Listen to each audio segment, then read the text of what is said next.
함께 말씀 보겠습니다. 요한계시록 14장 6절에서 7절 말씀입니다. 요한계시록 14장 6절에서 7절 말씀, 우리 한 목소리로 함께 읽겠습니다. 또 보니 다른 천사가 공중에 날아가는데 땅에 거주하는 자들 곧 모든 민족과 종족과 방언과 백성에게 전할 영원한 복음을 가졌더라. 그가 큰 음성으로 이르되 하나님을 두려워하며 그에게 영광을 돌리라. 이는 그의 심판의 시간이 이르렀음이니 하늘과 땅과 바다와 물들의 근원을 만드신 이를 경배하라 하더라. 아멘.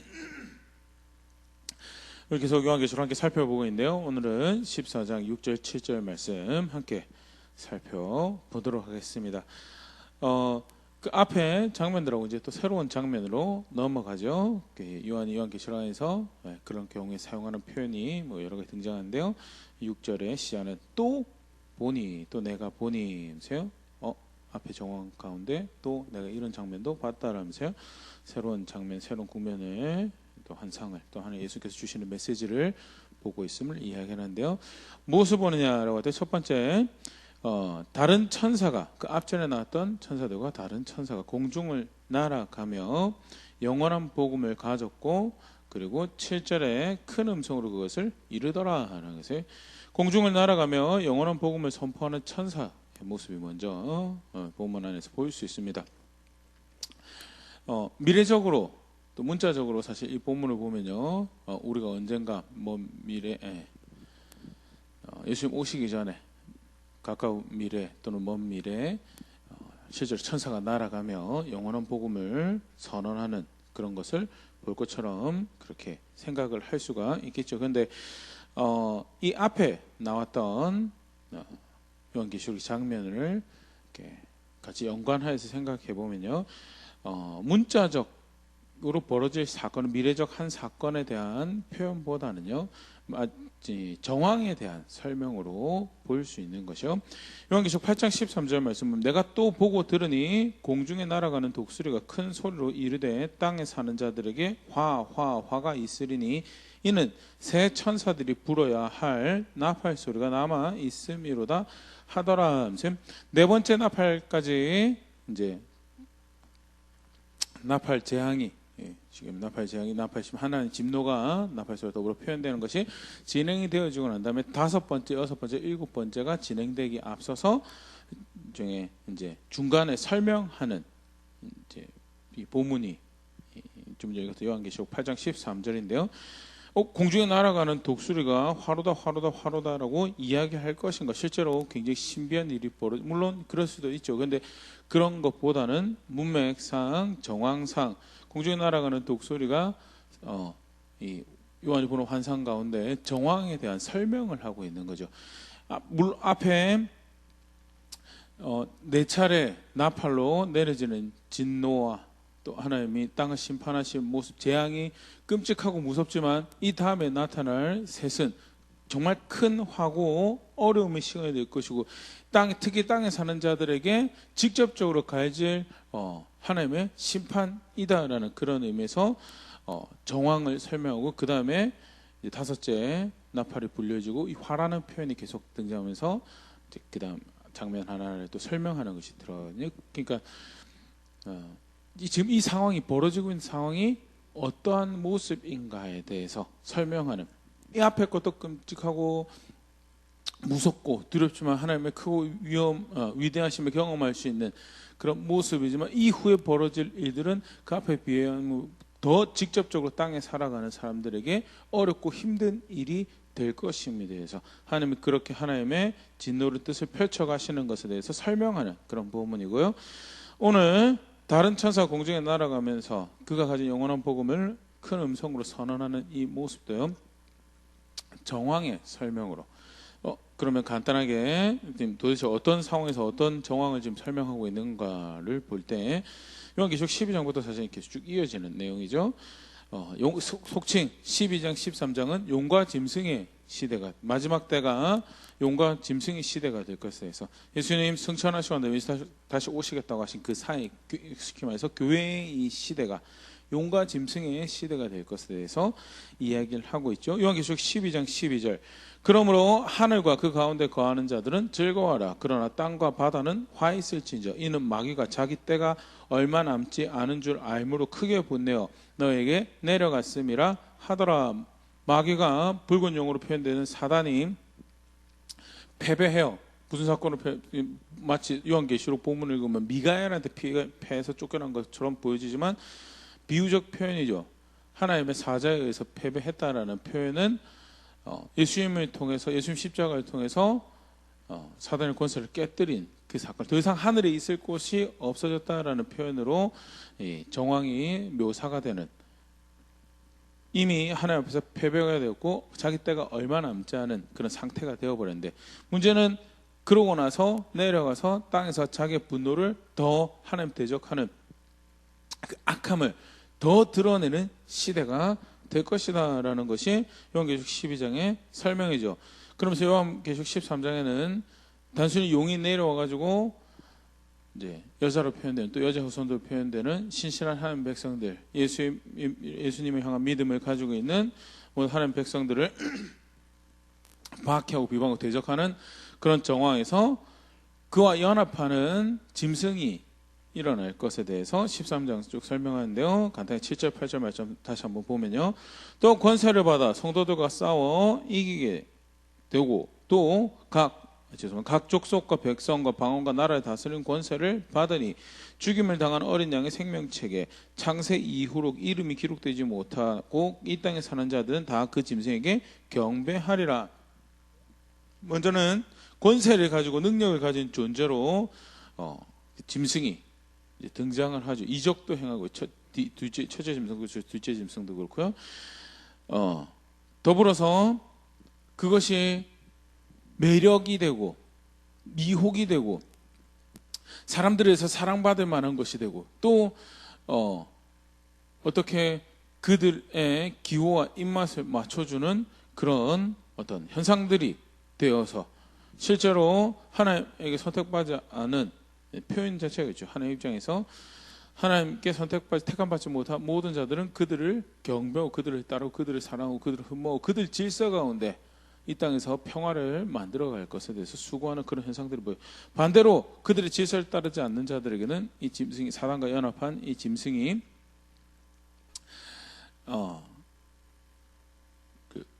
그들의 권력으로 억압을, 박해를 시전해, 심지어는 요한계시록 13장에는 그런 표현이 등장을 합니다. 그들이 성도를 이겼다라고. 여기서 이겼다는 건 실제 승리를 거뒀다는 것보다는요, 육신의 삶에 대해서, 육신적 삶의 모습에 대해서 그렇게 큰 힘을 가지고 짓밟고 승리자처럼 그렇게 보여지는 그런 현상들을 이야기하는 거고요.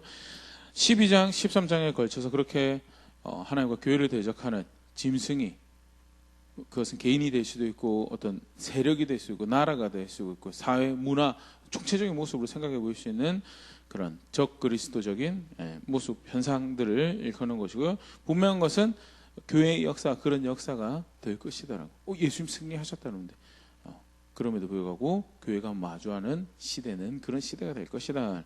그래서 이 땅을 심판하시는 하나님의 심판이 이 땅을 향해 진노하셔서 한 영원한 나라를 세워가시며 땅에 모든 하나님 대적가 세워진 것을 허물어뜨리시는 것이 절대 과한 것이 아니라 그들이 그것을 자초한 일인 정황에 대해서도 설명이 되는 그런 모습이고요. 그런데 단순히 이 정황에 대한 설명이 용과 짐승의 시대로 마지막 때를 설명은 끝이 안 나죠. 그 다음에 그런 와중에 교회는, 성도는 요한계시록 14장의 1절에서부터 5절이 이제 또 다른 이 마지막 때를 설명하는 모습이죠. 요한계시록 14장 1절. 또 내가 보니 보라, 어린 양이 시온 산에 섰고 그와 함께 14만 4천이 서 있는데 그들의 이마에는 어린 양의 이름과 그 아버지의 이름을 쓴 것이 있더라. 비록 사단이 활개치고 짐승이 활개치고 하는 것이 마지막 때에 우리가 성도가 교회가 살아가는 이 시대의 중요한 이해 모습이라면, 또 다른 한면에는 이미 구원을 베푸신 메시아가 하나님께서 약속하신 대로 시온산에 서셨고 예수님의 사역을, 예수님의 말씀을 하는 거죠. 그리고 그가 거기서 구원을 베푸겠다는 장소에서 십자가에 못 박혀 사역하시고 죽으시고 그렇게 해서 구원이 되시고 그와 함께한 14만 4천이 분명히 있어서 단 하나도 그들은 잃어버린 바 되지 않고 놓쳐진 바 되지 않고 버림받은 바 되지 않을 것이고 그 어린 양과 함께 이 시기를 육신적인 눈으로 보면 사단에 의해서 패배한 것 같은 시대이지만 사실은 곧 완성될 영원한 나라를 향한 영원을 향한 소망을 가지고 그들의 승리를 기뻐하며 어린 양과 함께하는 그런 시간이 될 것에 대해서 실제로 그들은 그 어린 양을 알게 이제 신앙에 우리 지난 시간에 살펴봤죠. 4절 5절 이 사람들은 여자와 더불어 더럽히지 아니하고 순결한 자라 어린 양이 어디로 인도하든지 따라가며 사람 가운데에서 성량함을 받아 처음 익은 열매로 하나님과 어린 양에게 속한 자들이니 그 입에 거짓말이 없고 흠이 없는 자들이더라. 실제로 구원이 어디에 있는지 소망이 어디에 있는지 그 은혜와 사랑을 알기에 그를 더 사랑하고 그와 함께하는 자리에 자신을 그 걸음을 함께 하기 위하여 더럽히지 않는 순결한 자로 거짓이 없고 흠이 없는 거룩한 그런 걸음들을 만들기 신앙이 중요한 교회가 걸어가는 신앙의 모습을 도전하고 있는 중의적인 장면이고요. 그런 은혜의 시대인 거예요. 용과 짐승의 시대인 것과 그게 한쪽 측면이죠. 그런데 더불어서 그 시기는 구원을 베풀겠다고 하신 하나님이 시온산에 어린 양을 세우시고 실제로 구원을 펼쳐가시는 시대이며 그리고 그와 함께하는 백성이 그 영원한 생명으로 인해 기뻐하며 그들의 승리를 이렇게 고대하고 갈망하는 그 마지막 완성 고대하고 갈망하는 그런 시대가 될 것에 대해서 그게 또 다른 또 정황의 모습이라면요. 오늘 이제 정황의 모습은요. 복음이 선포되는 시기라는 거죠. 영원한 복음을 가진 천사에 의해서 그 공중을 날아가며 복음을 선포하는데요. 근데 성경을 보면 물론 천사가 하나님의 사자로 하나님의 사역을 합니다. 그래서 사실 천사가 영원한 복음을 큰 소리로 선언하였다라는 오늘 이 표현은요. 천사가 먼 훗날 천사가 그런 일을 할 거다라는 그런 의미보다는요.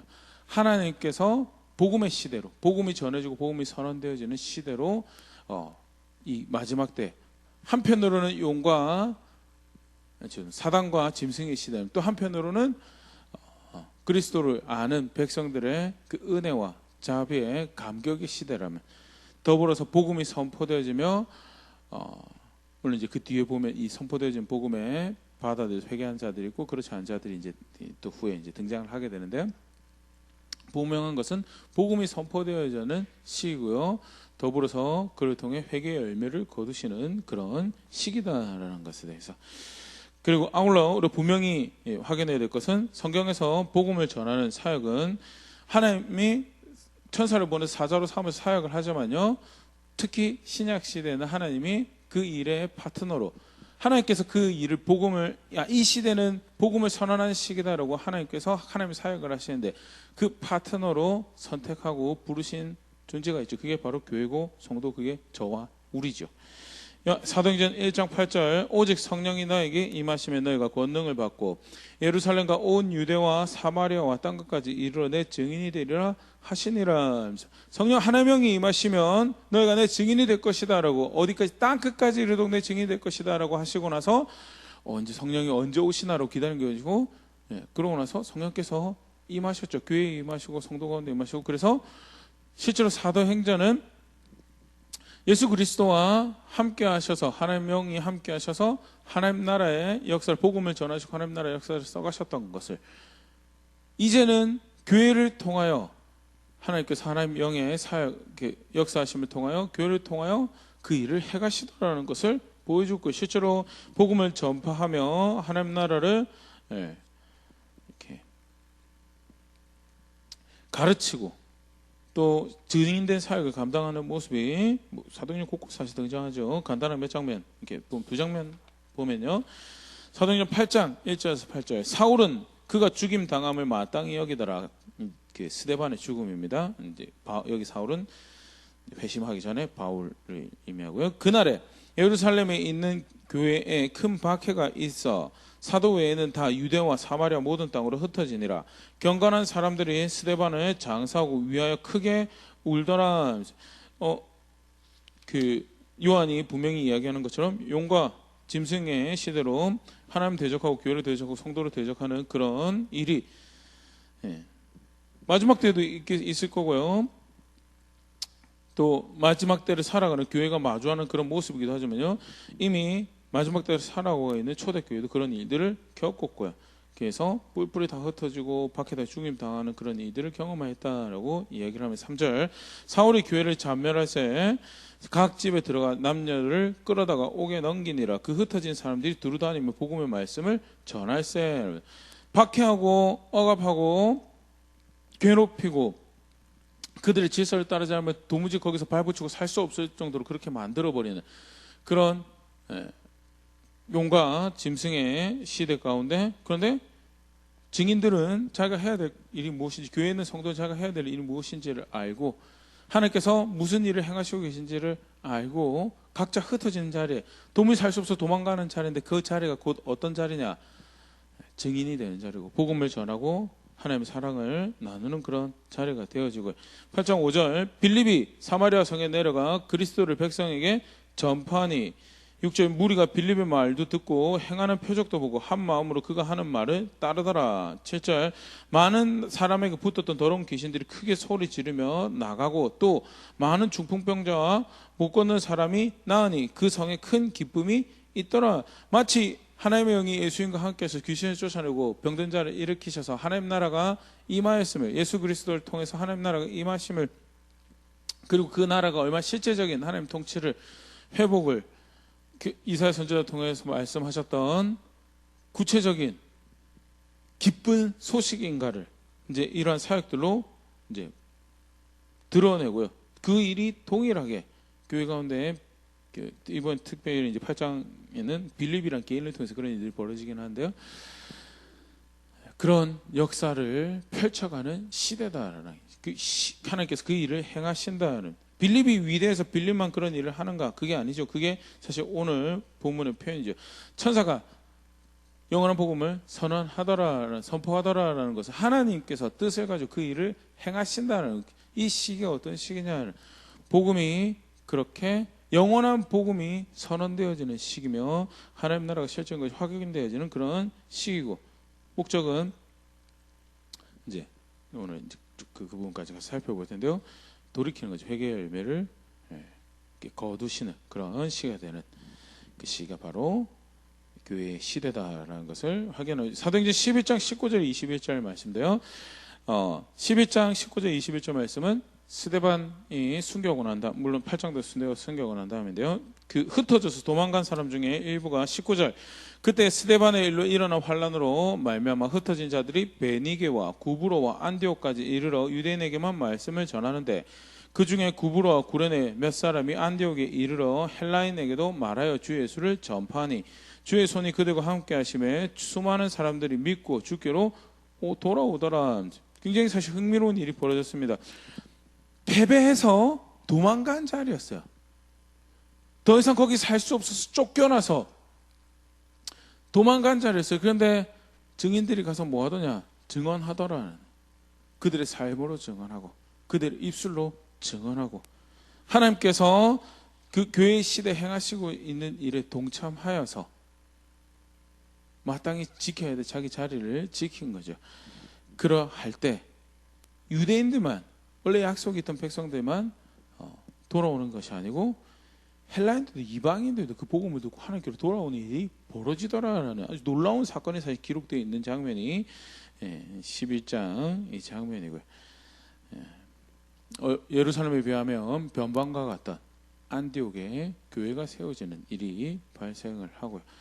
실제로 이제 그 이후에 아주 오랜 기간, 심지어는 그 기독교가 로마의 공식 종교로 채택되지 콘스탄틴 대제에 의해서 채택된 그 시기에 이르면 그 기독교가 이제 온 그 지중해 세계에 다 전파되고 그 이상으로도 넘어가는 그런 일들이 벌어지는데 그때 그 큰 교구로 영향을 가지게 된 중심지로 이제 이 중심지 역할을 이렇게 감당하던 그게 이제 안디옥을 주축으로 하는 흔히 시리아 교구, 뭐 안디옥 교구 이렇게 이야기를 하죠. 그래서 알렉산드리아 로마 교구, 알렉산드리아 교구, 예루살렘 교구, 안디옥 교구, 비잔틴, 콘스탄티노플 교구 뭐 이렇게 해서 5개가 5대 교구에서 크게 이제 복음도 왕성하게 전해지고 교회도 세워지고 활발하게 또 성도의 교제도 있던 그런 지역들을 일컫는데요.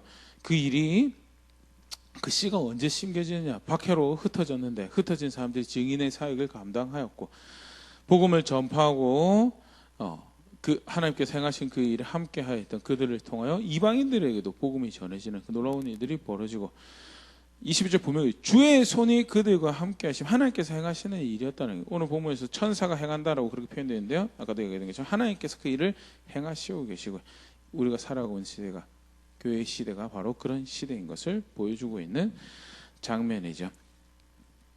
더불어서 이제 영원한 복음을 선포하는데 누구에게 선포한다라고 할 때 6절 다시 보면요. 공중 나라의 땅에 거주하는 자들 곧 모든 민족과 종족과 방언과 백성에게 전할 영원한 복음을 가졌다라면서요. 땅에 거주하는 땅에 있는 사람들에게 복음을 전해요. 더더구나 그것도 모든 민족, 종족, 방언, 백성에게 미쳐질 엄청난 소식이죠.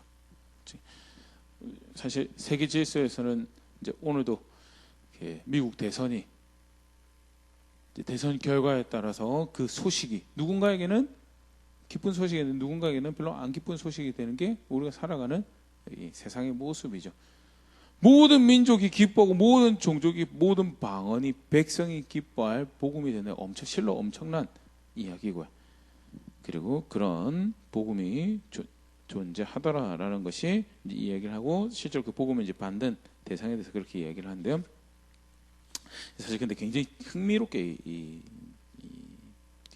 표현이 되어 있습니다. 한글 성경에는 그냥 땅에 거주하는 자들이라고 번역이 되어 있는데요.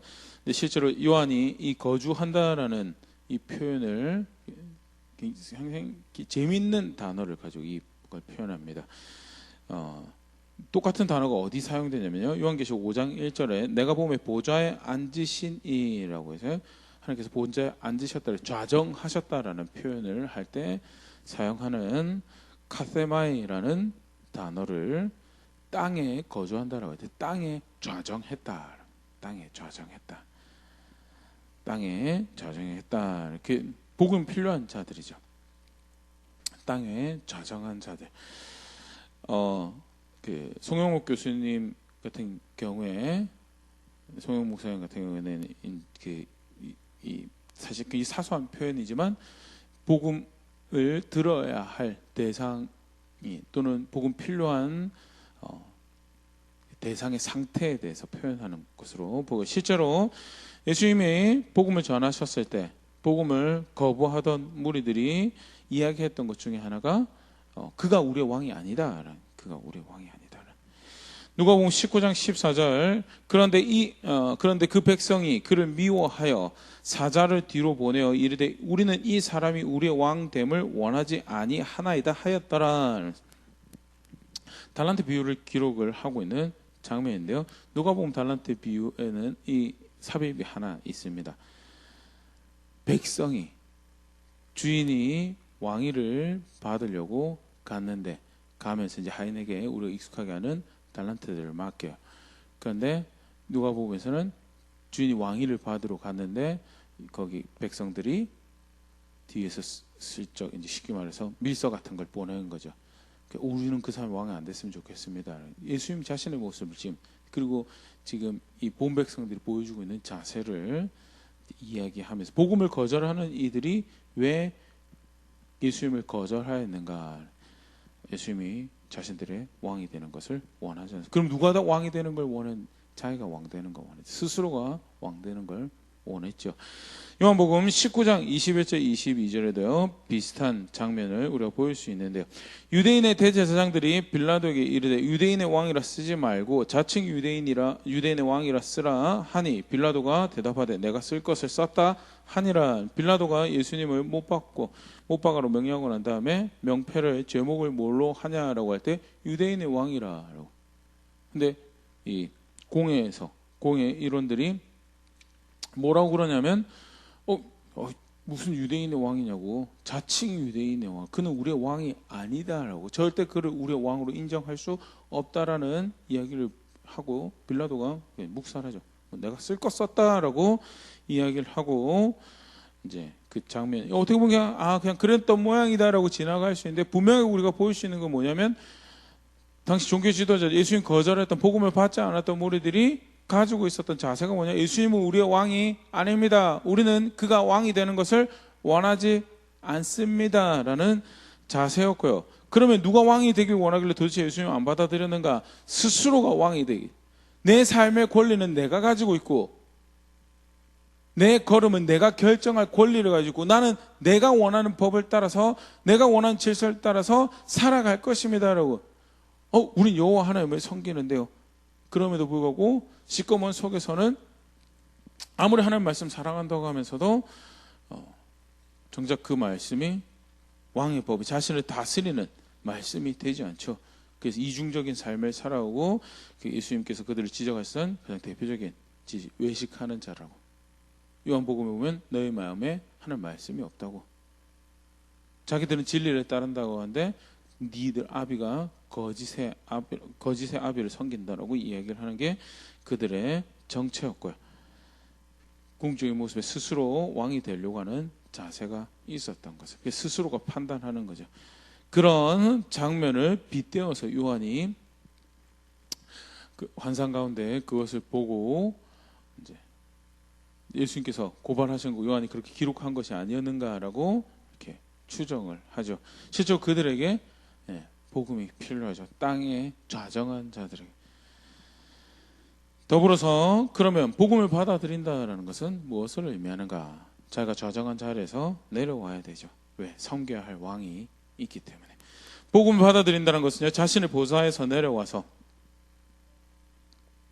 섬겨야 할 왕을 섬기는 거죠. 그래서 스스로 교회 시대에 예수님 말씀 따라서 증인으로 부름받은 자기의 자리를 지켜가는 이 모습도 사실은 보좌에서 내려와 섬겨야 할 왕을 섬기는 중요한 모습이고, 실제로 교회가 그런 사역을 사도행전 기록될 당시에 수고롭게 잘 감당하였죠. 마태복음 9장 9절 예수께서 그곳을 떠나 지나가시다가 마태라는 사람이 세간에 앉아 있는 것을 보시고 이르시되 나를 따르라 하시니 일어나 따르니라. 왕은 아니었습니다. 그럼에도 불구하고 동시대에 돈도 제법 만질 수 있고 그게 권력이 되고 영향이 되는 직책이, 물론 동족들에게 미움을 받을 수 있지만 그럼에도 불구하고 로마가 다스리는 영토 안에서 지위와 권력을 가지고 나름 자신의 보좌를 가지고 자정하고 앉아 있다라고 하는 세리였는데, 마태가 예수님께서 나를 따라오라라고 했을 때 어떻게 보면 굉장히 간단한 예수님 초청이고 복음이죠. 근데 그 자리에서 자신의 보좌에서 내려와서 따르죠. 다 내려놓고. 비슷한 모습이지만요, 삭개오의 경우에도 누가복음 19장 8절 삭개오가 서서 주께 여짜오되 주여 보시옵소서 내 소유의 절반을 가난한 자들에게 주겠사오며 만일 누구의 것을 빼앗은 일이 있으면 내 갑절이나 갚겠나이다. 어떻게 모은 돈인데 손가락질 당하고 비난 당하도 그게 이 로마의 질서 가운데 삶을 영위할 수 있는 보다 더 나은 삶을 위한 도구가 되고 무기가 되기 때문에 그걸 그렇게 어금니 꽉 깨물고 모으고 또 그 일을 위해서 착취하는 것도 서슴없이 세례의 일을 열심히 하는데 예수님을 모시죠. 자기 집에 모셨다는 것은 결국 사실 이제 예수님을 자신의 삶에 모시는 것을 비유적으로 보여주는 그런 장면인데요. 그렇기 때문에 더 이상 내 질서, 내 기준, 내 법으로 살아가지 않고 그 자리에서 내려옵니다라는 대표적인 회개의 모습, 더불어 복음을 받아들이는 모습이죠. 내 소유의 절반을 가난한 자에게 주고 만일 누구의 것을 빼앗은 일이 있으면 내 갑절이나 갚겠네. 그게 복음을 예수 믿는 거죠. 그게 복음 받아들인 거고요. 마가복음 10장 21절 22절 너무 또 유명한 부자 청년에 대해서 예수님께서 21절 예수께서 그를 보시고 사랑하사 이르시되 너에게 아직도 한 가지 부족한 것이 있으니 가서 너에게 있는 것을 다 팔아 가난한 자들에게 주라. 그리하면 하늘에서 보화가 너에게 있으리라. 그리고 와서 나를 따르라 하시니 사랑하셔서 주신 말씀이 복음이죠. 나를 따르라라고. 그런데 나를 따르라고 하니까 그 청년이 그 관원이 여전히 좌정하고 앉아서 예수님을 따르기에 너무 무거워진 모습이 그게 소유고 돈이었죠. 그것이 자기 보좌가 되어서 그 위에 앉아서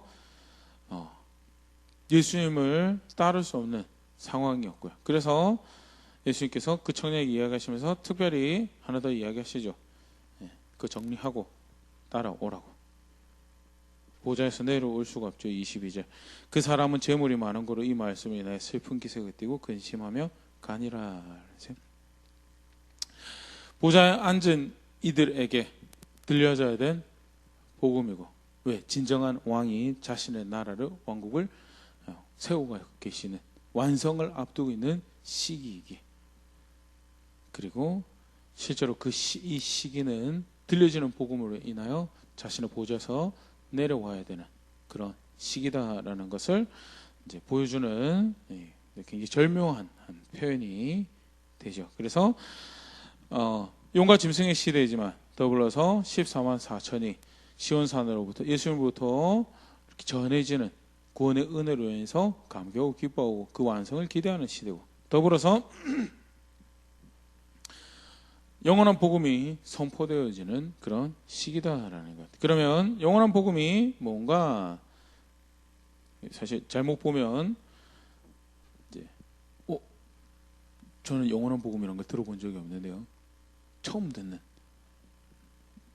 표현이고 말씀인데 제가 모르는 복음이 있는 건가요? 또는 아직 우리에게 전달되지 않았지만 미래적으로 우리에게 가르쳐질 어떤 또 다른 복음인가?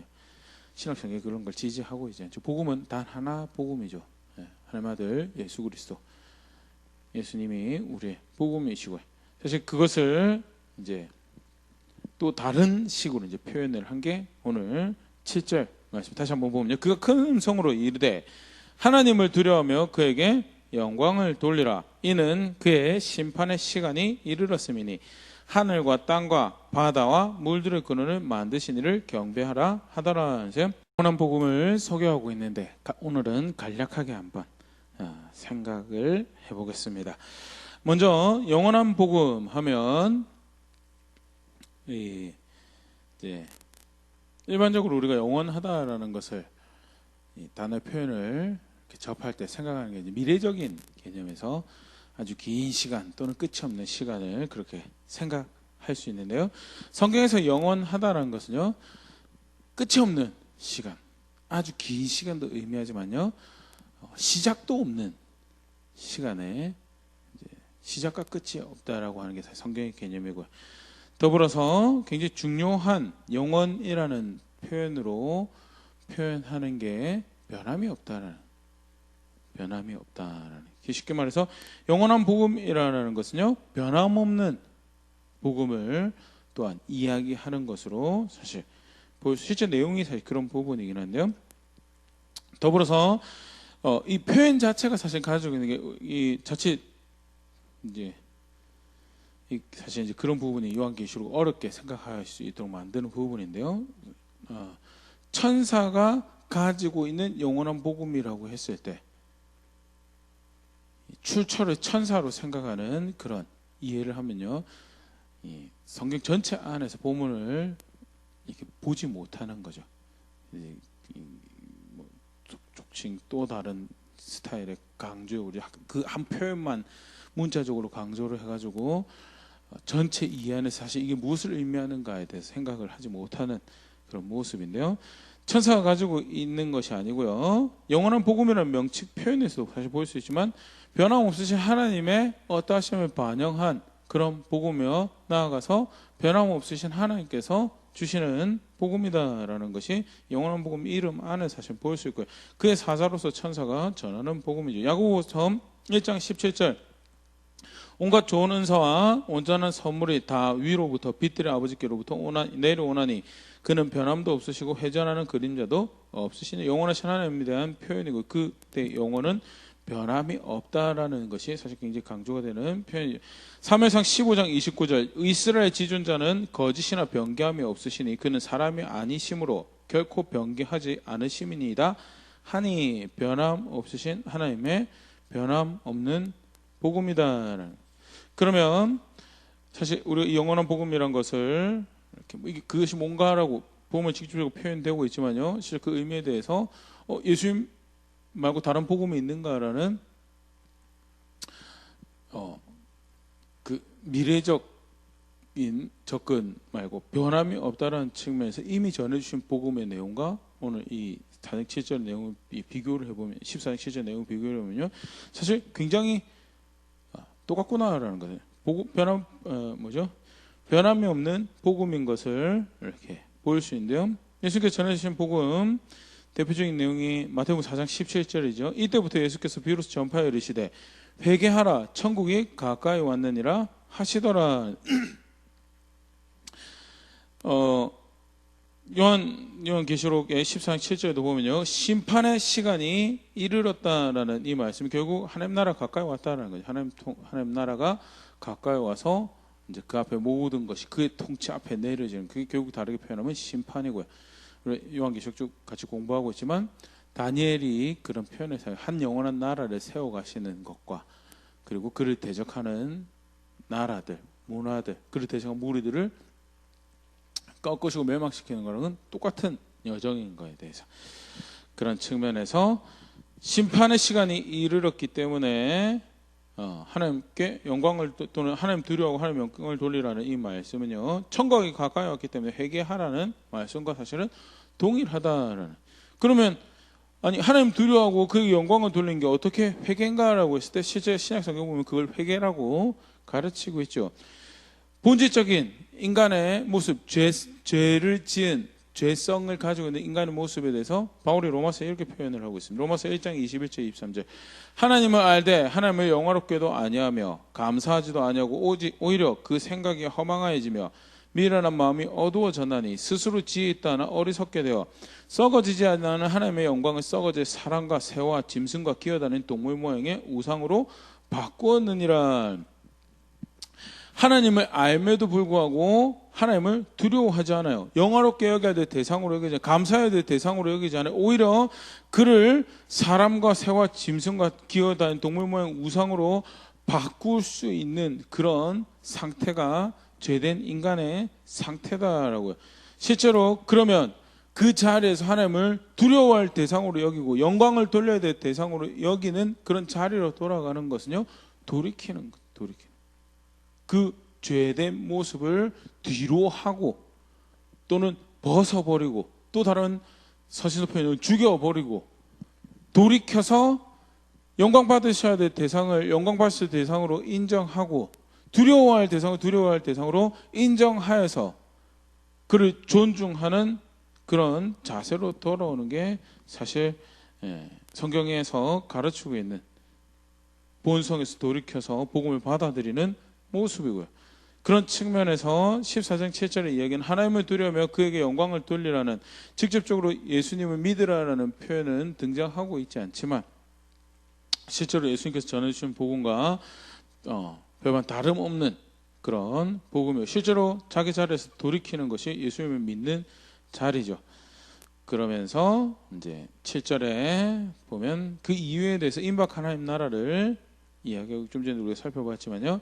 임박한 하나님의 나라 심판이 임박하였다. 주어지는 기회가 그렇게 더 없을 수도 있는 거예요. 예수 모시겠다고 2000년이나 지금 지났는데 아직도 안 오셨는데 좀 더 2000년 더 있겠죠. 그게 인간의 간사한 생각으로 할 수 있는 거죠. 베드로서 3장 9절 주의 약속은 어떤 이들이 더디다고 생각한 것이 더딘 것이 아니라 오직 주께서 너희를 대하여 오래 참으사 아무도 멸망하지 아니하고 다 회개하기에 이르기를 원하시느니라. 당연히 있을 거라고 생각한 내일이 없을 수 있고 누구에게는 정말 바라는 그 내일이 없을 수 있다라는 것이 알지 못하는 우리 인생의 모습이고요. 실제로 그 임박 하나님 나라를 안다면 그 심판이 가까이 왔다는 것을 안다면 돌이켜야 할 자리로 돌이키는 것이 그것이 정직한 반응이고 그것이 실제로 그 복음을 안다라는 그런 모습이에요. 그래서 그 당위성으로 천사가 임박한 하나님 나라를 이해를 하면서 더불어서 또 하나 더 이야기를 하고 있죠. 하늘과 땅과 바다와 물들의 근원을 만드신 이를 경배하라. 하나님 마땅히 그런 두려움과 존중과 영광을 받으실 권리가 있으신 분이시다는 것. 로마서 1장 20절 좀 전에 읽었던 로마서 1장 21절 그 앞에 있는 거죠. 창세로부터 그의 보이지 아니하는 것들 곧 그의 영원하신 능력과 신성이 그가 만드신 만물에 분명히 보여 알려졌나니 그러므로 그들이 핑계하지 못할지니라. 만들어진 세상을 통해서 그 절대적인 감히 상상할 수 없는 위대하신 크신 하나님을 분명히 알 수 있는데 그 영원하신 능력과 신성이 만들어진 세상을 누리고 있는 우리가 분명히 인정할 수밖에 없는데 그 하나님의 권리를 인정하지 않고 존중하지 않는 충분한 감사를 돌리지 않는 그런 모습이 인생의 모습인 것을 바울이 쭉 설명을 하고요. 오늘 본문에서 이야기하는 것처럼 하나님은 그런 존중과 영광을 받으실 충분한 권리가 있음에 대해서 요한계시록 14장 7절에는 창조하신 부분을 분명히 그가 만드신 거, 그가 경영하신 거, 그가 주권을 가지고 있는 세상에게 그를 두려워하고 그에게 합당한 영광을 돌리는 것은 그것은 불합리한 것이 아니고 정의롭지 않은 것은 그것은 그가 마땅히 누리셔야 할 권리며 또 만들어진 우리가 가져야 할 책임이고 의무다라는 그런 측면에서 당위성을 이야기를 하고 있고요. 무엇보다 오늘 간단하게 살펴봤지만요. 영원한 복음은요. 성경의 복음, 전해진 복음은 그렇죠. 회개의 복음이다라는 것. 하나님을 여기 사실 이제 두려워한다라는 것이 경외한다라는 표현으로 왕왕 번역되는 그런 단어인데요. 하나님 경외한다라는 것. 때때로 가끔 이제 뜬구름 잡는 모습을 생각하기 쉬운데요. 그런 부분에서 오늘 본문은 예수님 전해 주셨던 복음과 비교해서 볼 때 분명하게 하나님 두려워한다는 것은 회개하는 것을 의미합니다. 그의 기준에 따라서 창조하신 분이라는 모든 주권을 가지신 분이다라는 측면에서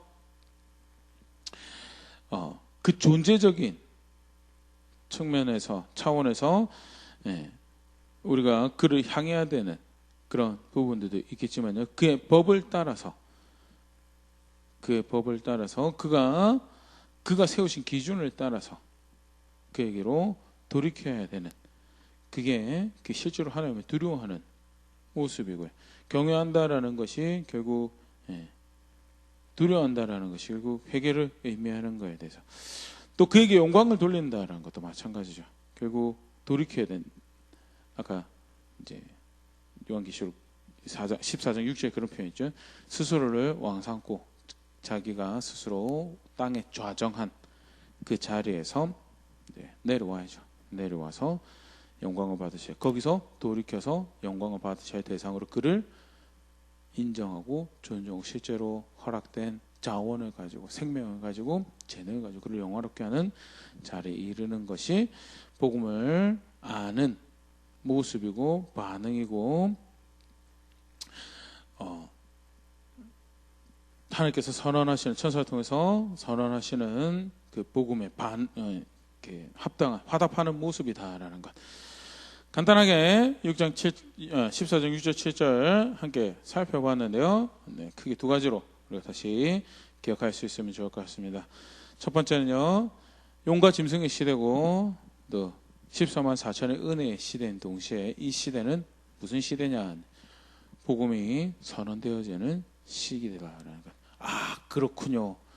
네, 거기서 끝나는 게 아니고 하나님이 복음을 전하시는데 하나님의 사자들을 보내셔서 이 땅에 복음을 이렇게 선포하시고 나누시려고 하시는데, 근데 이 땅에 누구를 파트너로 정하셨는가라고 할 때 교회를, 성도를, 나를, 우리를 택하셨다라는 것.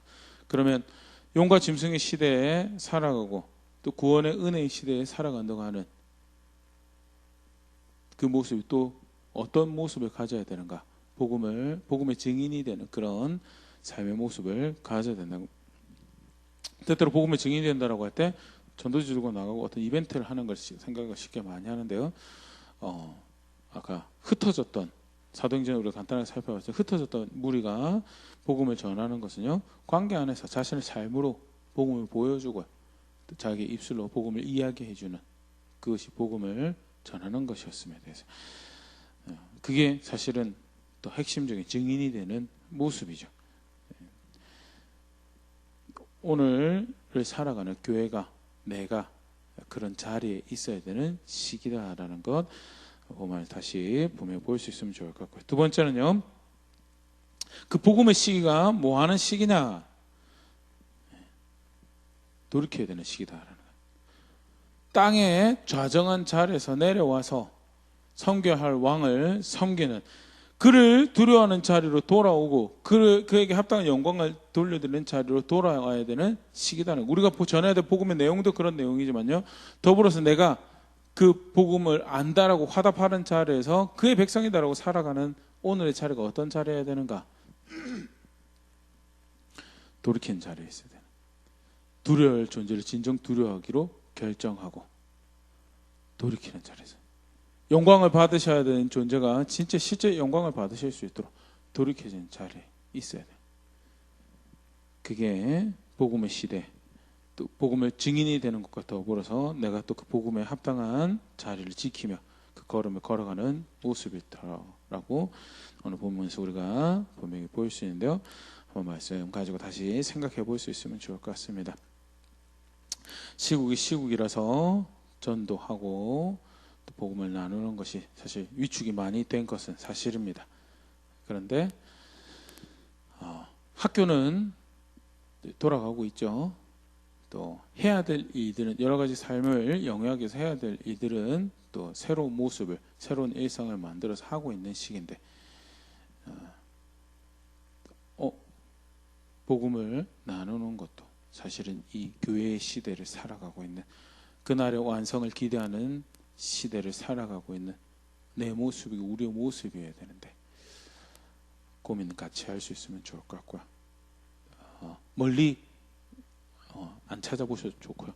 가까이에서 혹시 복음이 필요한 가족이, 친지가, 이웃이, 친구가, 직장 동료가 있다면 어떻게 그 복음을 내 삶을 통해서 이렇게 흠모할 만한 복음이 있음을 보여주고, 또 어떻게 그것을 실제로 기회가 되었을 때 나눠볼까 하는 그런 고민들이, 진정 고민들이 있을 수 있으면 좋을 거고, 더불어서 개인적인 자신의 삶의 모습 안에서도 보좌에서 내려와서 성결 왕을 높여드릴 수 있는 그런 실제적인 걸음들, 또 그것을 위한 고민들 함께 해갈 수 있으면 좋을 것 같고요. 무엇보다도 한편 굉장히 피해자 같은, 어려움 당하고 박해받는 그 죄된 세상에 살아가는 성도 교회의 모습이고, 우리가 세상과 관계할 때 분명히 인지하고 있어야 될 모습이죠. 그런데 또 한쪽 측면에서는 구원의 은혜 시대라는 것, 그뿐만 아니라 그 가운데 소명이 있고 부르심의 자리가 있는 시대라는 것, 분명히 알고 있음을 고백하는 그런 우리가 될 수 있으면 좋을 거고, 무엇보다 그렇게 우리가 하나님의 교회입니다, 하나님의 백성입니다라고 고백할 수 있는 그런 교회 될 수 있으면 좋을 것 같습니다.